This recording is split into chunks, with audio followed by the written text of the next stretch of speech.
Well, after the massive success of the Gears of War trilogy that began magnificently, never let up, and went out on top with a fulfilling, poignant end to its stories and characters, Gears of War became one of the most interesting franchises in the gaming industry at the time. Mostly because not many people saw it coming. The original from 2006 was a tight, economical action game telling a focused horror thriller about a squad of soldiers who assist in completing a desperate last-ditch attempt to end a war against a genocidal monstrous enemy. Developed by a studio of an earlier time known for making multiplayer-driven games in the gaming industry. Somehow the planets aligned, all the right people came together to deliver one of the best, unique, single-player co-op action games ever made, and perfecting a subgenre and formula that changed the face of shooters forever. Good time. In third person, not first. Yes, right? third person. Oh, actually, I like to call it second person. Because it's kind of halfway between first and third person. So, You get the benefits of first person and third. The game was brooding, gritty, and violent, setting up, delivering a rich, hopeless, dark world full of war and death, and forged one of the most iconic video game characters of all time. Cole, Baird, you head that way. We'll head right. Radio us when you find an entrance. Oh man, I don't know, that sounds like a bad idea. I'll be sure to take that under advisement, Gus. Now move it. The follow-up was a work of art that took what fans thought they knew about its predecessor and turned it on its head, making a sequel that's in an almost entirely different genre than the original, telling a personal story about its two protagonists, characters as fully realized people, adding to the lore, and cementing Gears of War as a viable universe with potential for long-term development, opening the doors to a possible ever-expanding catalog of titles, making projects of standalones and spin-offs, including other gaming genres.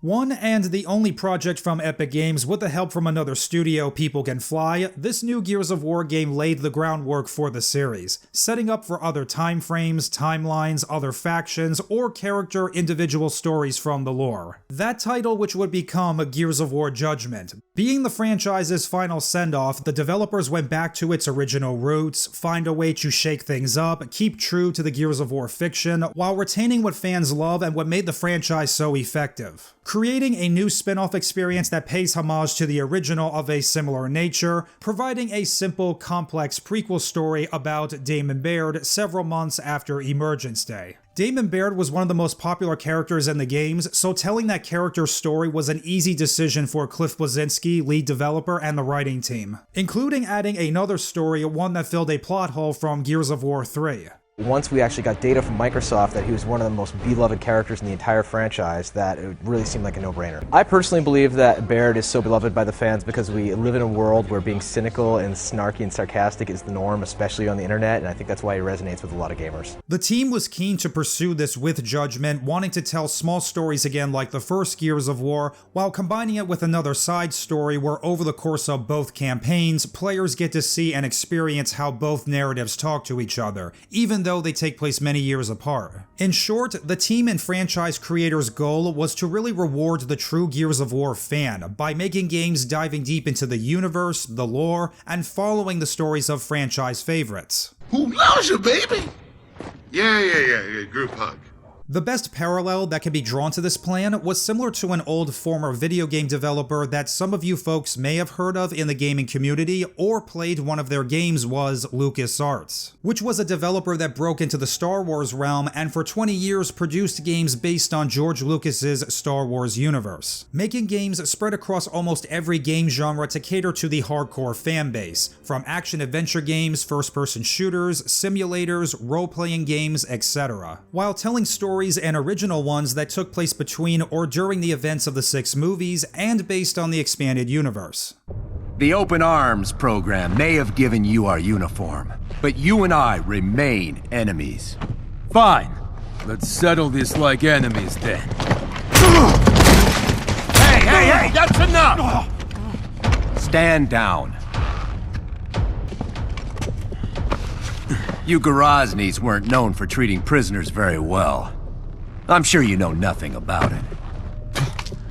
Oh, I wouldn't say that. Judgment was the immediate aftermath of Emergence Day, while Aftermath took place hours before the near end of Gears of War 3, with both narratives set in the city of Halvo Bay in the nation of Tyrus. Aftermath tells what happened in Gears of War 3 when Damon Baird and Augustus Cole split away from Marcus Phoenix and Dominic Santiago to go find supplies. Cole suggests returning to Halvo Bay to look. Baird objects to the idea, but with little options and the situation dire, they go back. There they encounter Garen Paddock, who left the Cogs sometime after the original battle of the city, and set up a community in the ruins of Halvo Bay for members of the Union of Independent Republics or the Coalition of Order Governments that just want to stay out of the fighting, only survival. Paddock leads them along with the company of Clayton Carmine to a ship that can take them to the island of Azura to reunite with Marcus, Dom, and the others in their assault. Needless to say, things don't go well, and Baird and the gang come into conflict with many Lambent infestations, including locusts who have taken part of the city. From then on, it's your job to fight your way through, get to the ship, and find a way to get it back in the water.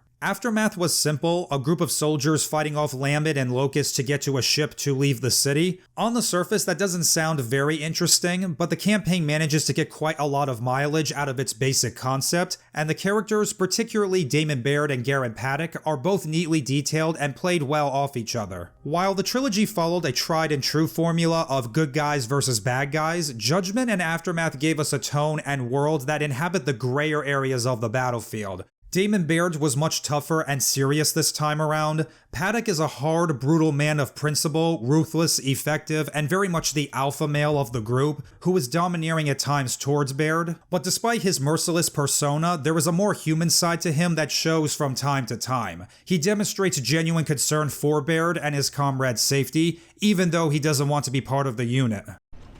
It's good to see you again, Paddock. I'm enjoying this slightly more than I thought I would. Good. The moment that makes Aftermath stand out was the campaign's final cutscene where Baird asks Paddock to come with him to join the fight in saving the world, which is a brief reflective moment and exploration of the two characters' personalities and experiences. This is seen mostly in Paddock, where he tells Baird what happened to Sophia Hendricks, a member of their old unit that left with him after the original Battle of Halvo Bay. Despite all the battles they fought and accomplishing their objectives, at this point in the lore, it's clear that the world has become a lawless wasteland that's pretty primal and animalistic, that they're not exactly held together by much anymore and free to pursue their personal endeavors because nothing will ever be the same. While of course also touching on the subject on the psychological toll of war and the way it can destroy relationships.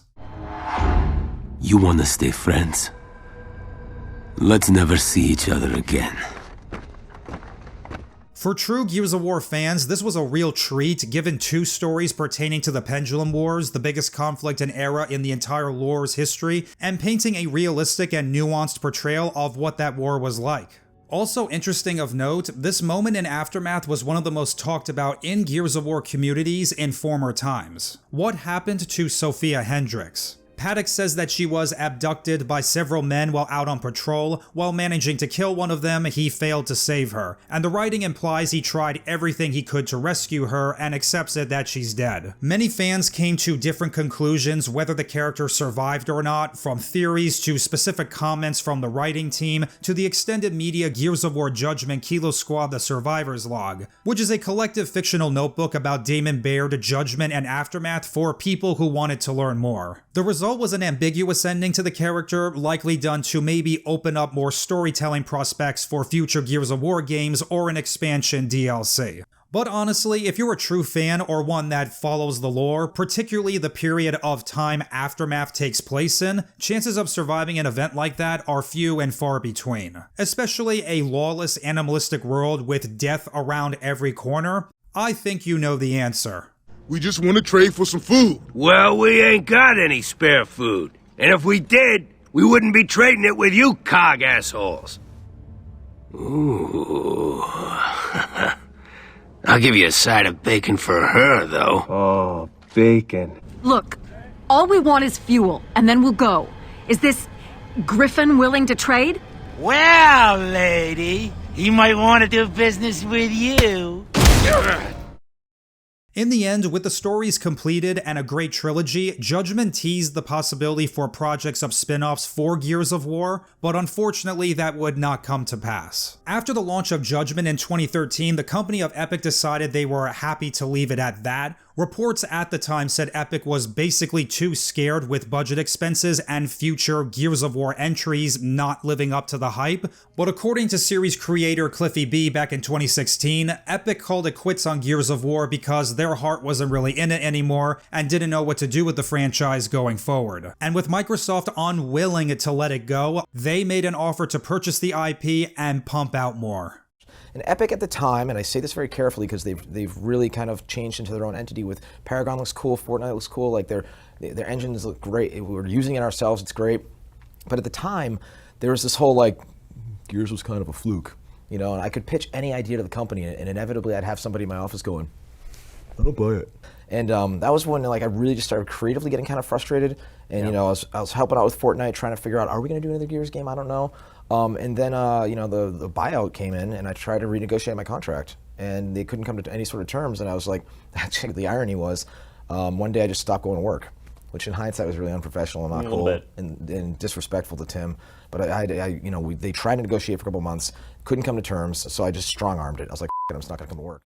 Looking at the evidence and the information history about Epic and the future of the franchise, if Epic was fortunate enough to be able to make 3 games of Gears of War, they would stop. Concluding the franchise with Gears of War 3, they stayed true to this vision even though they were interested to see potential in the long run. And with the core creators exploring the possibility of a plan creating smaller, not massively expensive games set throughout the lore or about other factions or characters in the Gears of War universe, would be something fans would like to play. One idea from Cliffy B himself that he pitched was to make a spin-off about the Onyx Guards that could be a first-person shooter instead of third-person, with a story about a squad of the COG's elite armed forces completing various missions during the Locust War.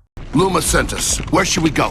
You're not Onyx. I'm Onyx. No, you're not, Cadet. Personally, I think the idea to make spin-offs, standalones, prequels, or thematic series games centered around characters or factions that Gears of War fans love is nothing but a good idea. Sadly, it was not meant to be. Perhaps there may come a day when Gears of War is handed over to another studio that has the high regard, thought, and effort to create these bold new experiences that the developers of the past would have favored if the core creators had their way. You know, a couple of times a day, I almost wanted to call you sir.